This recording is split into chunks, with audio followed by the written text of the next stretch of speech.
Olá, começa agora mais um programa TV Secor, o canal do comerciário, que você assiste todas as manhãs e segundas-feiras em www.secor.org.br e também em tvosasco.com.br, pelos canais 3 da Operadora NET, 8 da Vivo Fibra e 22 da Megabit. Hoje nós vamos receber aqui o ex-prefeito de Osasco, atual secretário nacional de Finanças do Partido dos Trabalhadores, Emídio de Souza. Olá, Emídio, tudo bem? Tudo bem, Jefferson. Muito obrigado pelo convite, é um prazer estar aqui. Cumprimentar pelo trabalho da TV Secor, né? Aliás, cumprimentar o próprio Secor, o presidente Neto, que eu sou amigo há tanto tempo, e é um sindicato muito atuante, um sindicato muito presente na vida sindical e também na vida da sociedade osasquense e da região.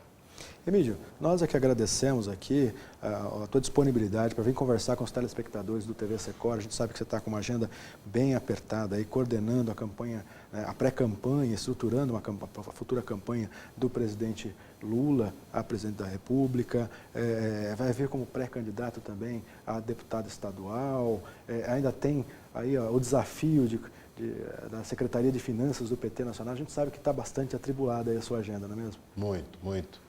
Mas eu sempre que eu posso, eu procuro atender convites como esse, porque eu acho que debater com a sociedade, explicar o que está acontecendo, sabe, passar uma ideia do que esse país está e a nossa cidade está vivendo, é uma situação que eu acho muito importante.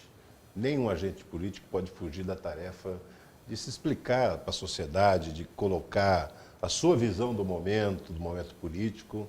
Eu acho que essa é uma boa oportunidade para a gente fazer isso. Então, antes da gente conhecer um pouquinho mais da tua análise desse momento conturbado que o país está vivendo, vamos relembrar aqui um pouquinho o telespectador da tua trajetória. Você começou no movimento sindical, nos metalúrgicos aqui de Osasco, não foi isso? Olha, eu moro em Osasco desde os 13 anos de idade. Nasci no interior de São Paulo e vim para cá muito ainda criança. E eu morava na Vila Pestana, estudava na Vila Pestana e depois eu entrei no Senai de Osasco e na antiga Braseixos, atual Meritor. Trabalhei lá por 10 anos, me formei lá pelo Senai, depois trabalhei lá mais 10 anos já como retificador de ferramentaria. Eu fui uma pessoa que tive Então, nessa época também eu adquiri o gosto pelo movimento sindical, né? Nunca fui dirigente sindical, fui candidato a presidente do Sindicato dos Metalúrgicos de Osasco. Foi da oposição? Fui da oposição, disputei com o Magrão, eu sempre falo para ele. E, na verdade, eu acabei tendo uma militância sindical em Osasco, bastante efetiva nos anos 80. Depois fui trabalhar em São Paulo, demitido pelas lutas que a gente fazia. E também, ao mesmo tempo, eu participava da comunidade católica do quilômetro 18, lá da Imaculada Conceição. Então, que é o berço de muitas lideranças. Da questão sindical para a vida política é um passo, né? Eu tinha participado da fundação do PT desde o início. Eu fui eleito vereador em 88, né? Fui 3 vezes vereador até 2000. E depois de 2000 eu disputei a prefeitura. Quase ganhei naquela eleição muito disputada, né? Eu já tive naquela época 48% dos votos. E depois eu fui eleito deputado estadual já em 2002, né? E tive que renunciar, porque em 2004 nós vencemos as eleições para a prefeitura. Então eu tive que assumir a prefeitura de Osasco, que foi o maior de todos os desafios que eu já enfrentei até hoje. Foi prefeito por 2 mandatos, né? 2 mandatos. Eu venci as eleições de 2004, assumi em janeiro de 2005 e fiquei até dezembro de 2012. Foi um período muito rico para a cidade, muito rico para mim, para a sociedade como um todo. Um tempo em que as coisas em Osasco funcionavam melhor, um tempo em que a cidade cresceu economicamente muito, saltou de 25ª posição de produto interno bruto entre as cidades brasileiras, saltou de 25º para 11º, né? E depois, com o prefeito Lapa, saltou ainda mais de 11º para 9ª, né? E foi um tempo em que Osasco crescia, em que as coisas aconteciam e a cidade viu os resultados concretos daquela gestão. Agora, foi um momento também de bastante sucesso eleitoral, sobretudo, mas também na implantação de programas, para o Partido dos Trabalhadores, né, Emílio? Foi muito importante. Osasco virou um grande laboratório na área de políticas públicas, né? Na área de habitação, na área de educação e também na área de inclusão social. Muitos programas novos criados, sabe? Além de um investimento enorme em infraestrutura da cidade, né?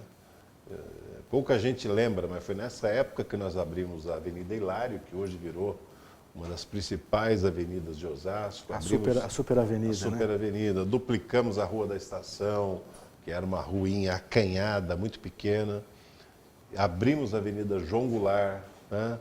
Que hoje também virou outra avenida muito importante. Então, na infraestrutura da cidade se melhorou. Fizemos a metade da canalização do Rochidale, né? Então toda aquela parte do Rochidale, próximo ao Clube dos Metalúrgicos, Clube do Sargento, aquela região não sofre mais com enchente. E deixamos tudo projetado para o próximo prefeito seguir com o trabalho. O Lapas prosseguiu e agora a notícia que eu tenho é que aquilo está em fase, está em situação muito precária, sabe? A obra praticamente parada e as pessoas continuam sofrendo naquela região com as enchentes. Agora, de lá para cá, né, aconteceu uma mudança muito grande no país, que foi o golpe midiático, parlamentar e judiciário, né, que acabou derrubando a presidenta Dilma, e os resultados disso o brasileiro vem sentindo na pele, né? Muitas das cidades, a despeito até da capacidade ou não, vão até colocar em discussão a capacidade ou não dos prefeitos, mas trabalham hoje com uma realidade de congelamento de investimentos do governo federal, os governos estaduais, né? Além das próprias dificuldades que elas enfrentam. Essa conjuntura, como é que você avalia essa conjuntura depois da saída do impeachment? Olha, Jefferson, você sabe que o Temer é um presidente que tem 3% de aprovação, mais de 90% de rejeição. Por que isso? Porque as pessoas não veem política concreta nenhuma sendo feita. O que se vê é o desmanche daquelas políticas que estavam funcionando. Então, onde nós criamos o ProUni, ele está reduzindo o ProUni tudo que ele pode. Onde nós criamos o Minha Casa Minha Vida, ele está paralisando, não há obra nova em andamento do Minha Casa Minha Vida, né? Todo o PAC, né, que, por exemplo, Osasco foi beneficiado com o PAC, com as obras do Rochidale, com as obras de urbanização de favelas, né? Do crescimento. Projeto de aceleração do crescimento. Então, toda a área do Rochidale, a área da urbanização de favela, que pegou os portais, pegou a área BK, pegou a área do Vicentina, pegou o Conjunto Vitória, pegou outras regiões, essa política toda o Temer barrou. E depois ele acabou com farmácia popular, ele criou dificuldades para os trabalhadores, porque o desemprego hoje, o desemprego no Brasil, quando a Dilma em 2014, no final de 2014, o desemprego no Brasil atingiu o seu menor índice, de 4,5%. Hoje nós temos já com 14 milhões de desempregados. É um índice inaceitável para um país como o Brasil, né? E eu acho que o Brasil perdeu. O Brasil perdeu. Tinha uma época que se vendeu demais a ideia de que bastava tirar o PT que estaria tudo resolvido. Não aconteceu isso. Como é que você acha que emplacou esse discurso de que bastava tirar o PT? O que motivou, Emílio, a surgir essa ideia de... Vamos ser claros, a direita brasileira e a mídia, a grande mídia, eles nunca trabalharam com a ideia, nunca aceitaram o fato do PT ter assumido a presidência da República. Aquele sempre foi um terreno dele, das elites brasileiras, do poder econômico, da mídia, né? O Lula ganhou a presidência da República em 2002. Eles acharam que 4 anos depois eles retomariam. Em 2006 o Lula é reeleito. Com aprovação ainda maior. Maior. Aí quando chega, eles acharam, bom, termina o Lula, não tem ninguém para vir no lugar. Aí a Dilma é eleita em 2010. Aí eles falaram, bom, a Dilma não vai dar conta. Chega em 2014, a Dilma é reeleita. Bom, o que eles imaginaram? Que em 2018 o presidente Lula voltaria. Então foram 4 eleições seguidas, vitórias seguidas, que é inédito na história brasileira. Exatamente pelo que eu estou falando. A nossa política melhorou a vida das pessoas. Combateu, o Brasil saiu do mapa da fome, o Brasil criou oportunidade para a juventude, criou o programa Ciência Sem Fronteira, fez essa obra espetacular que é a da transposição do Rio São Francisco. Desde o Império, desde Dom Pedro II era prometido. Décadas e décadas. E aí nós fizemos, a primeira vez que se falou de transposição foi Dom Pedro II e nunca se realizou. Né? 100 e poucos anos depois, o Lula botou esse projeto de pé, né? E já começa a dar os resultados importantes ali. Então, as pessoas puderam, esse ódio que eles criaram do PT, certo? Eles conseguiram, num dado momento, transferir, inocular na própria sociedade. Né? E como nós temos um Congresso Nacional, a Câmara dos Deputados, o Senado, muito dominado pelo poder econômico, sabe, pelo setor financeiro, o setor agrário, sabe, os grandes produtores rurais, tal. E eles fizeram uma política e forçaram os deputados àquela situação. E o Brasil começou a se dar conta do que estava fazendo exatamente no dia da votação do impeachment. Né? Foi dia 17 de abril de 2015. Naquele dia, ou melhor, 16, naquele dia, durante a votação, você viu que as pessoas não sabiam nem o que falavam. Alguns deputados chegavam lá e falavam, pela minha mãe, pela minha tia, sabe, pela minha família, eu voto. Foi bizarro. E aí as pessoas começaram a desconfiar, mas esse é o Congresso que está caçando uma presidenta eleita com 54 milhões de votos? Né? Claro que o governo da Dilma tinha problemas, o país começava a enfrentar uma questão econômica, uma crise econômica, mas... Era uma crise política, ainda não era uma crise econômica, transformou-se numa crise econômica a partir da pressão política para dificultar o governo de Lula. Exatamente. O Aécio Neves perdeu a eleição e ele nunca reconheceu a derrota dele, que é tão comum em outros países. O presidente ganha, o outro cumprimenta, reconhece. Você vê isso todo dia, sabe, nas eleições que tem no mundo, nos Estados Unidos mesmo, né? Aqui não, aqui ele já foi para o Senado, voltou para o Senado, começou a anunciar que a eleição não era legítima, sabe? Ele começou a falar atacar o PT, disse que ele não tinha perdido para um partido, tinha perdido para um bando de criminosos. Olha quem é criminoso depois, o que aconteceu com o Aécio depois. Então, ele puxou, o PSDB puxou uma instabilidade no país, se associou com o PMDB para dar o golpe que foi dado. Inventaram um motivo, a tal da pedalada fiscal, que nunca houve e depois foi provado que não havia. Mas aí eles já tinham feito o serviço de caçar a presidenta Dilma Rousseff. Agora, um dos grandes efeitos desse período Temer para o Brasil foi o retrocesso da legislação trabalhista. A gente reiteradamente aqui no TV Secor vem conversando com os trabalhadores, com as trabalhadoras, mostrando quais foram os estragos, né, que foram grandes na legislação trabalhista, na retirada de direitos dos trabalhadores. Como é que você avalia esta mudança da legislação e o que os trabalhadores precisam fazer para a partir de agora? Eu acho que é uma aberração que foi feita. É a precarização do mundo do trabalho. Sabe, nós não estamos num país onde tem um mínimo de civilidade. Aqui, boa parte dos empregadores ainda trata o empregado como se fosse escravo. E, de certa forma, o o retrocesso que nós tivemos leva a situações parecidas com isso, entendeu? Veja só, o trabalho intermitente. Né? O trabalho intermitente, como é que fica num país como esse? Então você vai ter agora, daqui para frente, uma quantidade enorme de trabalhadores e trabalhadoras que vão trabalhar 2 meses, aí se afasta, aí volta 2 meses depois, aí fica mais 3 meses, 1 mês, volta outro tempo, o tempo que ele quiser. Ou seja, a hora que a empresa precisa dele, paga o salário. Quando não precisa, faz o que quiser. Ou seja, essa história do chamado pactuado sobre o legislado, ou seja... então, se você tivesse sindicatos muito estruturados no Brasil, você poderia até falar, algumas categorias terão força para se impor na negociação.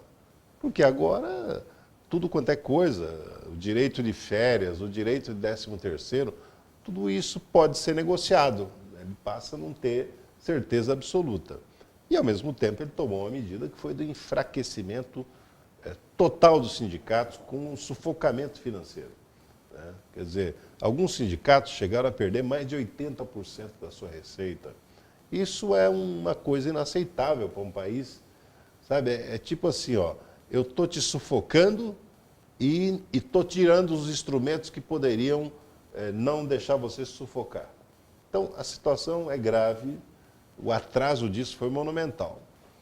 E outra coisa, Jefferson, é o seguinte, a reforma da Previdência, que não é reforma, é o desmonte da Previdência Social, os deputados já tinham maioria, o Temer já tinha maioria no Congresso para aprovar. Como estava muito chegando próximo da eleição, os deputados não quiseram passar por esse desgaste agora. É tão ruim que... Mas já anunciaram que essa pauta volta após as eleições. Ou seja, daqui para frente, quem foi eleito agora, o Congresso que foi eleito agora, precisa prestar muita atenção no compromisso dos deputados, porque senão depois eles voltam e com a maior cara de pau vão dar outra grave retrocesso para os trabalhadores e os aposentados brasileiros. Toda a esquerda, Emílio, os progressistas, né, o movimento sindical, diz que não precisa mexer com a Previdência na forma que o governo Temer propôs mexer, tem que cobrar de quem está devendo, reestruturar o sistema. É isso mesmo? É isso mesmo. Sabe, outro dia eu participei de um debate com o Gabas, que é ex-ministro da Previdência, e ele estava colocando exatamente isso. Falou, eles alegam que a média de vida no Brasil subiu, mas ela sobe continuamente. Né? Ela subiu muito conosco, inclusive, a expectativa de vida. Agora, veja só uma coisa. Então, isso alteraria a situação da Previdência. Isso é real, ela altera um pouco a situação da Previdência. Mas qual o problema? O problema é que você pode ter medidas que vá melhorando. Então, por exemplo, a diminuição da atividade econômica no Brasil, ou seja, a queda do PIB, a menor produção industrial, gera desemprego e gera menos contribuição para a Previdência Social. Então, primeiro, nós temos um problema com a atividade econômica. Segundo, nós temos uma coisa com vamos dizer assim, com o equilíbrio das contas da Previdência, que é muito debitado aos inadimplentes, às empresas que não pagam. A quantidade de devedores no Brasil, não de trabalhadores, de pequenos, é de empresas gigantescas que não pagam. Todos os grandes bancos. Né? Não paga, grande banco faz as coisas assim. Então, é preciso um aperto nesse setor. E mesmo assim, se precisar de algum ajuste, você tem que fazer de maneira pactuada com a sociedade. Na nossa época, foi feito um ajuste que resultou na criação da Fórmula 8595, que foi pactuada com o movimento sindical e com a sociedade. Muito debate, muita coisa, chegou a falar, ó, vamos criar uma fórmula, né, que juntando idade com tempo de contribuição chegue a 85 para mulheres e a 95 para homens. Foi uma solução que todo mundo reconheceu que foi uma boa solução, né, para aquela questão. Agora, o que se propõe hoje, aumento sabe, do tempo, idade mínima. Então você vai goela causar abaixo, esperando um momento pós-eleição que é para poder fazer sem afetar a votação de ninguém. Jefferson, e mais uma coisa, você aumentar, colocar a idade mínima, um tempo maior, a dificuldade maior para se aposentar, e ao mesmo tempo uma legislação trabalhista com trabalho intermitente, o que vai acontecer? Você não vai ter mais aquele emprego onde você trabalhava 10 anos seguidos na mesma empresa, como eu trabalhei. Picotado, né? Você vai ter assim, trabalha 3 meses, para 3. Trabalha mais 2 meses, para 3. Então, para você atingir o tempo de contribuição hoje, nessas condições que a regra trabalhista impôs, vai demorar muito mais. Você não vai ter condição. E a expectativa da Previdência de vida em algumas regiões do país, elas continuam muito baixas. Sabe? Se no Brasil inteiro já está em 76 anos, por exemplo, no Norte e Nordeste, nas condições que o trabalhador vive ali, ela é muito menor. Ela é 60 e poucos anos. Então, assim, é condenar o trabalhador brasileiro a uma situação, sabe, quase análoga à escravidão. Agora vamos falar um pouquinho desse momento político, né? A gente viu aí há poucos dias uma batalha jurídica pela soltura do ex-presidente Lula, que conseguiu um habeas corpus lá no TRF4, depois assim, numa velocidade nunca antes vista na justiça brasileira, uma sucessão de 3 decisões num intervalo aí de horas, num domingo. Como é que o PT avaliou, Emílio, essa situação? Assim, para nós, é mais uma etapa do golpe que se iniciou em 2016. Eles vão aprofundando isso. Essa eu vi com extrema gravidade. Nós vimos, o PT viu. Por quê? Porque o judiciário brasileiro está tendo um comportamento que vai ficando cada vez mais claro uma perseguição ao PT. Quer dizer, o Aécio Neves tinha todas as provas, telefonema gravado dele pedindo dinheiro, o assessor dele buscando mala de dinheiro, sabe? Transportando para Minas Gerais, tudo. O que aconteceu com o Aécio? Nem o mandato do senador ele perdeu. Nada. Zero. Sabe? Não tem condenação. O Gedel Vieira Lima, que foi pego com mais de 50 milhões de reais no apartamento em Salvador. Com digitais nas notas. Digitais nas notas, inclusive, ele acabou de ser inocentado numa das ações contra ele. Sabe, então não há o Temer é o assessor dele, direto, braço direito dele, Rodrigo Rocha Loures, foi pego num restaurante em São Paulo, saindo com uma mala com 500 mil, entrando no táxi. Não resta dúvida, a Polícia Federal filmou, perseguiu o carro, viu o que era, quanto era, quem era a pessoa, tudo. O que aconteceu com ele? Mas não tem aquela história do foro privilegiado? Não, foi preso uma semana, voltou, está livre, não aconteceu nada. Nem com ele, nem com o Michel. Né? Essas coisas... Então, tem 2 pesos e 2 medidas. Para mim isso está claro. Né? O presidente Lula foi condenado num processo sem provas. Nenhuma. Eles falam que ele é dono do apartamento onde ele nunca passou uma noite, onde não tem qualquer documento que prove o vínculo dele com aquele apartamento. Ele foi preso por conta de um delator, que falou as coisas que ele... Agora, quem está preso, delator preso, delator, Jefferson, ele fala tudo o que ele puder falar, ele fala tudo para poder se livrar da prisão. Tudo que ele quer é sair da prisão. Então ele fala, ele inventa, ele pode falar o que ele quiser, mas não apresentou uma prova. E o Lula foi condenado. Veja bem, o que aconteceu domingo? Todo preso no Brasil, político ou não, ele tem o direito de tentar sair legalmente. Aliás, é um sonho. Então, o que as pessoas fazem? Chega lá, entra com habeas corpus, entra com medidas. Então, o que hoje o judiciário quer fazer? Ele quer impedir a gente, inclusive o presidente Lula, de lutar pelo seu direito. E naquele domingo, o escandaloso foi que o juiz, o desembargador de plantão é quem responde pelo judiciário. Ele deu, porque ele reconheceu o direito do Lula de participar de atos de campanha. Você está vendo, tem debates agora com os presidenciáveis, o UOL já fez, agora já tem marcado na televisão, rádio já fizeram, conferência, Conselho Nacional da Indústria. As entidades estão organizando. As entidades estão organizando. Participa todos os candidatos, não participa o Lula. Então, o que nós queríamos? O direito dele participar, gravar alguma coisa, falar com o povo brasileiro, sabe? Mas não, eles não autorizam ninguém. Então, o habeas corpus são em torno disso. E habeas corpus é uma questão tão simples na justiça que ele pode ser feito num papel higiênico. Ele não tem formalidade nenhuma, não precisa de advogado, nada. Qualquer preso pode fazer, numa folha de papel, solicitar o habeas corpus. Então, assim, e depois começaram a perseguir o juiz que deu a liminar, sabe? Agora entraram com representação no CNJ. O Moro, o Sérgio Moro, ele estava de férias em Portugal.